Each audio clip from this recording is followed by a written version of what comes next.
I'll say this publicly. As we speak right now, the UK is trying to put me in jail. England, because Romania has failed, so England has picked up.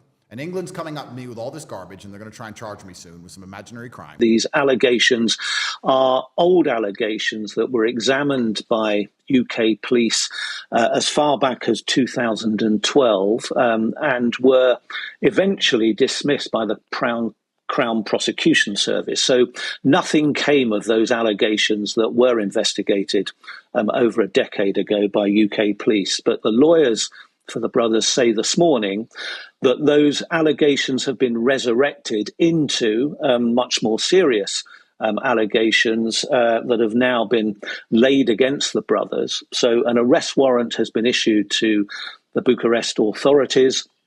The brothers have been arrested. They deny, as they've always done, those UK charges.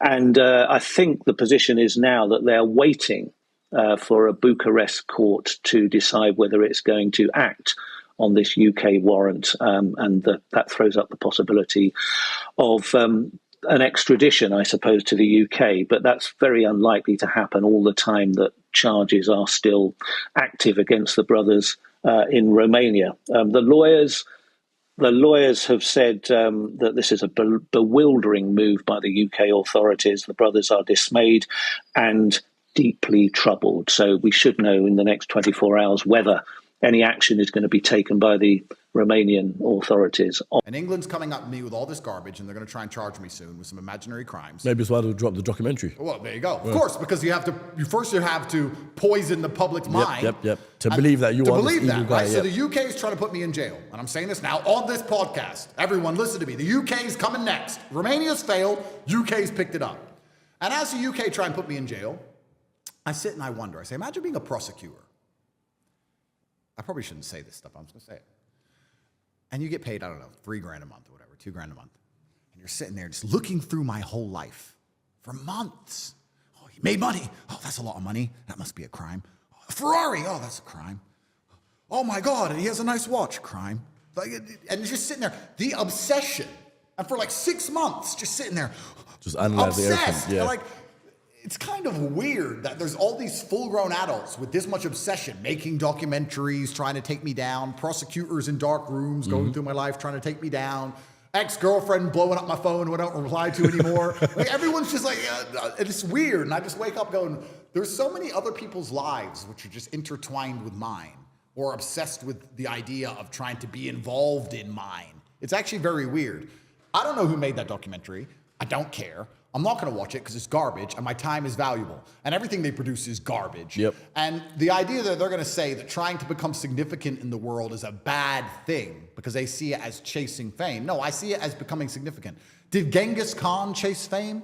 No. Well, I mean, he just wanted to conquer the world. Yeah, but he became famous because of that. And now we know his name. Yeah. And the people who didn't want to conquer the world, guess what happened to them? They woke up, the Matrix-minded slaves from back then, the people who watched the BBC of those days, and they woke up and said, I don't want to be a bad person. I want to be a good person. I don't want to chase fame. And what they did is they sat there on their little chair and waited for the marauding horde of the Huns to come over the hill and chop their head off. And that's what they did, and they died a nobody. So the people who didn't chase fame got murdered, and their women got stolen from them. And the ones who did chase fame had empires. Yeah. So whoever that dipshit who made that documentary is, I would sit with him and argue with him to end of earth. But the funny thing is, I guarantee if I were to sit across from him, he's a dummy, he's probably a bit slow, he's matrix-minded, and he's an idiot. And nobody believes what he says anyway. So I'm flabbergasted these people say these things without embarrassment or remorse. I'm such a professional and so hard on myself. If I said something so asinine, I would feel genuine guilt. I would have to issue some kind of public apology. These clowns just go through earth talking crap and never even look in the mirror and go, I'm an idiot. I'm an idiot and nobody believes me. It's crazy. But I guess this is part of the propaganda campaign because the UK is now ramping up its legal attack on me and they want to put me in jail for some reason because Romania's failed, so now they're going to try. So they're going to try and poison public mind first. Ask the police what evidence there is against me. They have nothing. Ask the police what evidence they have against me. Everybody knows I'm innocent. It's okay. Everyone knows I'm innocent. Have their cockroach box in your cell. Everybody knows I'm innocent.